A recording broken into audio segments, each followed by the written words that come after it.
Dear students, अस्सलाम वालेकुम वरहमतुल्लाहि वबरकातुह। कल हमने पढ़ा था केमिस्ट्री की ब्रांचेस को। आज हम उसका पार्ट 2 कर रहे हैं। उम्मीद करता हूँ कि आप खैरियत से होंगे। आइए हम आगाज करते हैं। सबसे पहले हम पढ़ रहे हैं आज बायोकेमिस्ट्री। बायो जो है, जैसा कि हमें पता है कि बायो का मतलब जिंदगी है और केमिस्ट्री केमिस्ट्री, तो इसका ताल्लुक लिविंग ऑर्गेनिज्म से है, जिंदा चीजों से इसका ताल्लुक है। तो बायोकेमिस्ट्री यानी हमारी जो बॉडी है, हमारे जो लिविंग ऑर्गेनिजम्स हैं, उनके अंदर जो रिएक्शन हो रहे होते हैं उनको हम बायोकेमिस्ट्री के अंदर पढ़ते हैं।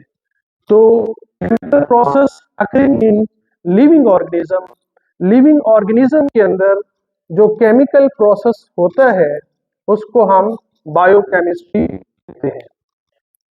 इसको हम यूज इसका कहाँ देखते हैं? ये बेसिकली हमें जो मॉलिक्यूल्स हैं उनके अंदर हमें समझने में और उनके फंक्शन को समझने में मदद देती है, जैसे कि लिपिड्स को, प्रोटीन्स को, उनकी जो स्ट्रक्चर है और उनके फंक्शंस को हमें समझने में, प्रोटीन और लिपिड वगैरह के फंक्शन को हमें ये समझने में मदद देती है।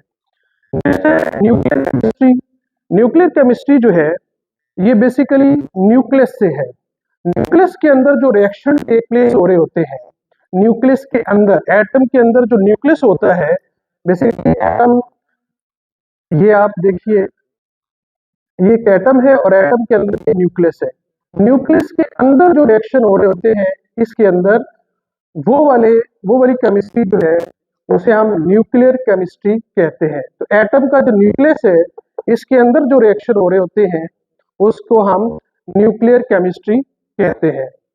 अब इसका ताल्लुक जो है, हम इसको रेडियो एक्टिविटी, न्यूक्लियर रिएक्शंस और न्यूक्लियर जो जब ये रिएक्शन होते हैं तो उससे रेडिएशन खारिज होती है। और इसके अलावा इसको हम इस ब्रांच में हम ये भी देखते हैं कि जो हम जैसे कि बिजली बन रही है, न्यूक्लियर रिएक्शंस हो रहे हैं, उससे बिजली पैदा होती है। और फिर जो न्यूक्लियर रिएक्शन होते हैं तो एक न्यूक्लियाई जो है वो दूसरे न्यूक्लियाई में तब्दील हो जाता है, यानी वो न्यूक्लियाई वही नहीं रहता बल्कि किसी और न्यूक्लियाई में तब्दील हो जाता है। तो उसकी ट्रांसफॉर्मेशन भी देखेंगे, न्यूक्लियाई की ट्रांसफॉर्मेशन देखेंगे। तो इसमें हम देख रहे हैं यानी उसकी जो रेडिएशन है, न्यूक्लियर रिएक्शंस यानी न्यूक्लियस के जो रिएक्शंस है जिससे इलेक्ट्रिसिटी वगैरह जनरेट होती है, और एक न्यूक्लियर ट्रांसफॉर्म हो जाता है दूसरे अदर न्यूक्लियाई में, उसको हम इसमें यानी न्यूक्लियर केमिस्ट्री में समझते हैं। इसका हम यूज कहाँ देखते हैं? ये एग्रीकल्चर में हम इसका यूज देखते हैं, मेडिसिन में इसका इस्तेमाल देखते हैं, इंडस्ट्री के अंदर देखते हैं और रिसर्च पर्पज में इसका यूज देखा जाता है। नेक्स्ट हमारी ब्रांच है polymer chemistry. Polymer chemistry, polymer ये जो लार्ज मॉलिक्यूल्स होते हैं, मैक्रो मॉलिक्यूल से मुतल्लिका केमिस्ट्री है। दरअसल जो मॉलिक्यूल्स हैं जब ये आपस में लिंक करते हैं, लिंक करके एक सीरीज ऑफ बिल्डिंग ब्लॉक बनाते हैं, तो जब ये लिंक करने से एक बड़े बड़े मॉलिक्यूल्स बन जाते हैं तो उसकी हम स्टडी पॉलीमर केमिस्ट्री में करते हैं। जैसे आपने सुना होगा PVC, पॉलीविनाइल क्लोराइड। जैसे अक्सर प्लम्बर आपको कहते हैं कि PVC का पाइप ले आए, तो ये PVC ये इन्हीं पॉलीमर से मिलकर बना होता है।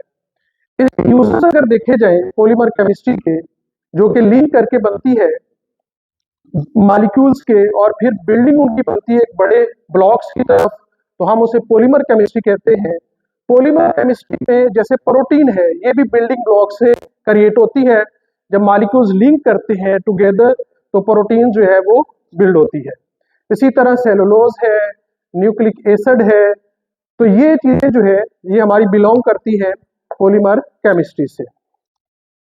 नेक्स्ट हमारी ब्रांच है जियोकेमिस्ट्री। जैसा कि आप देखें, जियो का मतलब होता है जमीन और केमिस्ट्री यानी केमिकल रिएक्शन से मुतालिक है। जियो यानी इसमें हम स्टडी करते हैं जमीन के मतलब, तो जमीन के मुतल्लिका केमिस्ट्री को हम देखेंगे इसके अंदर। इसमें हम देखेंगे अर्थ की कंपोजिशन को कि अर्थ किन चीजों से मिलकर बनी हुई है, उसकी कंपोजिशन कैसी है, उसमें कौन कौन से एलिमेंट्स पाए जाते हैं, उनकी कंपोजिशन को समझते हैं हम जियोकेमिस्ट्री के अंदर। फिर हम देखते हैं इसके अंदर सोर्सेस को देखते हैं कि जमीन के अंदर जो सोर्सेस अल्लाह पाक ने हमारे लिए रखे हुए हैं वो भी हम जियोकेमिस्ट्री के अंदर देखते हैं, जो सोर्सेस हमारे हमारे लिए जो है जियो में जमीन के अंदर रखे गए हैं। इसी तरह जमीन में जो मिनरल्स हैं उनका मुतालिया किया जाता है इसके अंदर। इसका यूज क्या है जियोकेमिस्ट्री का? इसका यूज हम मिनरल एक्सप्लोरेशन में देखते हैं, यानी मिनरल्स को एक्सप्लोर करने में इस केमिस्ट्री का यूज है कि इसका अगर हम इल्म होगा जियोकेमिस्ट्री का, हम जमीन को समझेंगे, केमिस्ट अगर उसको समझेगा तो फिर वो जमीन के अंदर छुपे हुए जो मिनरल्स हैं उनको एक्सप्लोर करेगा। तो इसका अलग इससे है। इसी तरह इन मिनरल्स की मदद से, ठीक है, इनको सर्च करना, और इसका पर्पस जो है मेडिकल रिसर्च के अंदर भी आता है। नेक्स्ट हमारी ब्रांच है मेडिसिनल केमिस्ट्री। ये ब्रांच नए सिलेबस में शामिल की गई है और नीचे वाली जो ब्रांच है ये भी नए सिलेबस में शामिल की गई है, ये पहली केमिस्ट्री में शामिल नहीं थी। तो मेडिसिनल केमिस्ट्री क्या है? तो मेडिसिनल केमिस्ट्री जो है, जैसा कि नाम से है मेडिसिन, मेडिसिन से मेडिसिनल, तो मेडिसिन से रेलिवेंट जो केमिस्ट्री है उसे मेडिसिनल केमिस्ट्री कहते हैं। इसमें हम क्या देखते हैं? प्रिपरेशन ऑफ मेडिसिन, मेडिसिन की तैयारी को देखते हैं, अद्वियात कैसे तैयार होती हैं और उसके असरात क्या है, उसके फायदे क्या है मैनकाइंड के ऊपर, इंसानियत के ऊपर, ये हम इसमें देखते हैं। तो बेनिफिशियल फॉर मैनकाइंड, जो दवाई अद्वियात तैयार की गई हैं, जो मेडिसिन प्रिपेयर की गई हैं, वो इंसानियत के लिए किस तरह फायदेमंद है, ये हम इसके अंदर देखते हैं। क्योंकि जब मेडिसिन बनाई जाती है तो उसको इंसान के अंदर जाके, हमारी बॉडी के अंदर जाके ये रिएक्ट करती है, तो इसके रिएक्शन को देखना ये भी मेडिसिनल केमिस्ट्री के अंदर आती है। आया इससे कोई नुकसान तो नहीं होगा। इसी तरह इसमें हम हमारा यूज क्या है, इसके अंदर मेडिसिन को डिस्कवर करना, यानी ये मेडिसिन कब बनी थी, कब डिस्कवर हुई थी, फिर इंसानी बॉडी के अंदर यानी जो मेटाबॉलिज्म, यानी बॉडी के अंदर लिविंग ऑर्गेनिज्म से मेडिसिन के जरिए जो केमिकल रिएक्शन में होते हैं और बॉडी के अंदर जो चेंज आता है उसको हम समझते हैं। जैसे हम कहते हैं बाज़ औक़ात कि फलां दवाई जो है वो इंसान फलां आदमी को रिएक्शन कर गई है। बॉडी के ऊपर रिएक्शन का मतलब कि बॉडी के ऊपर कोई ऐसी चीज़ें जाहिर हो जाती हैं जो बॉडी का हिस्सा नहीं होती, तो वो रिएक्शन हो जाता है। तो ये भी हमने इसी केमिस्ट्री की ब्रांच के अंदर देखना होता है, यानी मेटाबॉलिज्म को। नेक्स्ट है एस्ट्रोकेमिस्ट्री। एस्ट्रोकेमिस्ट्री यानी स्पेस से रिलेवेंट है, एस्ट्रोलॉजी से एस्ट्रोकेमिस्ट्री। तो इसके अंदर हम देखते हैं कि मॉलिक्यूल्स आइंस को, कौन से मॉलिक्यूल आइंस, जो स्पेस में और इंटरस्टेलर स्पेस में पाए जाते हैं। जाहिर है जब स्पेस या इंटरस्टेलर स्पेस के अंदर मॉलिक्यूल्स होंगे और आइंस होंगे तो यकीनन आपस में मिलेंगे भी और रिएक्शन करेंगे।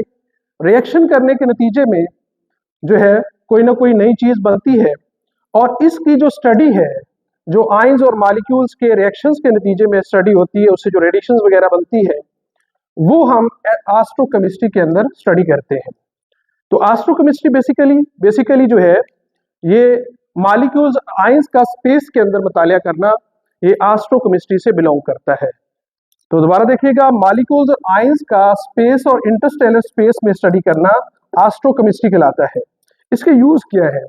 जब मॉलिक्यूल और आइंस स्पेस के अंदर रिएक्ट करते हैं तो उससे रेडिएशंस पैदा होती है। ये रेडिएशंस हमारी जमीन को भी आती है, इससे मुख्तलिफ किस्म के असरात पैदा होते हैं, इम्पैक्ट आते हैं। अब उन इम्पैक्ट का अगर हम पहले से पता होगा, तो उस रेडिएशन को असरात का हमें पहले पता होगा, तो यकीनन फिर उसका जो तदारुक है उसका सोल्यूशन हम तलाश कर सकते हैं। इसलिए हमें एस्ट्रोकेमिस्ट्री जो है इसका यूजेस जो है और इसकी ब्रांच का केमिस्ट का इससे जो ताल्लुक है वो केमिस्ट्री के अंदर गहरा है। तो इसका खुलासा करते हैं, पहले खुलासा करने के बाद इसको वाइंड अप करते हैं। आज हमने पढ़ा है बच्चों बायोकेमिस्ट्री, फिर हमने पढ़ा है न्यूक्लियर केमिस्ट्री। बायोकेमिस्ट्री में हमने पढ़ा है कि जो लिविंग ऑर्गेनिज्म से मुतल्लिका केमिस्ट्री है वो हमारी बायोकेमिस्ट्री है। फिर हमने देखा न्यूक्लियर केमिस्ट्री, न्यूक्लियर केमिस्ट्री वो जो न्यूक्लियस से रेलिवेंट है, न्यूक्लियस जब रिएक्शन करते हैं, उनके न्यूक्लियस के अंदर, एटम के न्यूक्लियस के अंदर जो रिएक्शन टेक प्लेस कर रहे होते हैं, उसकी केमिस्ट्री को हम न्यूक्लियर केमिस्ट्री कह रहे होते हैं। पॉलीमर केमिस्ट्री यानी मैक्रो मॉलिक्यूल्स का बनना, ये पॉलीमर केमिस्ट्री है। और ये बनते कैसे हैं? जब मॉलिक्यूल्स लिंकिंग करते हैं टुगेदर और सीरीज ऑफ बिल्डिंग ब्लॉक बना देते हैं, तो उसे हम पॉलीमर केमिस्ट्री कहते हैं। और इसमें प्रोटीन, सेलुलोज और न्यूक्लिक एसिड वगैरह शामिल है। जियोकेमिस्ट्री क्या है? जियोकेमिस्ट्री जो है जमीन से मुतल्लिका केमिस्ट्री है, अर्थ से रेलिवेंट केमिस्ट्री है। ये इसके हम इसमें इसकी कंपोजिशन को समझते हैं, इसके सोर्सेस को देखते हैं, इसके मिनरल्स को देखते हैं, तो ये हमारी जियोकेमिस्ट्री हो गई। मेडिसिनल केमिस्ट्री हमने पढ़ी है, ये मेडिसिन से मुतल्लिक है, प्रिपरेशन ऑफ मेडिसिन यानी अद्वियात को कैसे तैयार किया जाता है और फिर ये इंसानियत के लिए कितनी बेनिफिशियल है। एस्ट्रोकेमिस्ट्री को देखते हैं, तो एस्ट्रोकेमिस्ट्री में हमने देखा कि मॉलिक्यूलर आयंस को पढ़ते हैं, लेकिन कौन से मॉलिक्यूलर आयंस? जो स्पेस और इंटरस्टेलर स्पेस में होते हैं, तो जो ऊपर हमारे फजा में होते हैं, स्पेस और इंटरस्टेलर स्पेस के अंदर, ठीक है। और ये हमारी आज की ब्रांचेस थी जिनका मैंने खुलासा किया है। तो कोई भी आपने सवाल पूछना हो तो कमेंट में रह दीजिएगा।